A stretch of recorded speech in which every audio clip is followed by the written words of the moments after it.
আজ আমরা আলোচনা করব টনসিলাইটিস সম্বন্ধে। এই টনসিলাইটিস অসুখটা খুবই কষ্টদায়ক। এক সাইডে গলা ব্যথা করে, টনসিল বড় হয়, খুব ঠান্ডা লেগে গলা ব্যথা হয়, কিছু খাওয়ার কষ্ট হয়। এই অসুখটা সাধারণত মেয়েদের বেশি হয়, অবশ্য ছেলেদেরও হয়ে থাকে।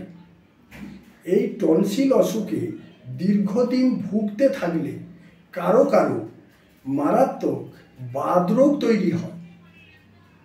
এই বিষয় ওয়াকিবহাল হওয়া উচিত এবং এর খুব ভালো হোমিওপ্যাথিক ট্রিটমেন্ট রয়েছে, তার চিকিৎসা বিধান নেওয়া উচিত।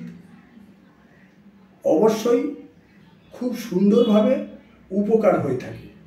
আমি ডাক্তার অরূপ সিংহটাল, যোগাযোগ 9733826474। নমস্কার।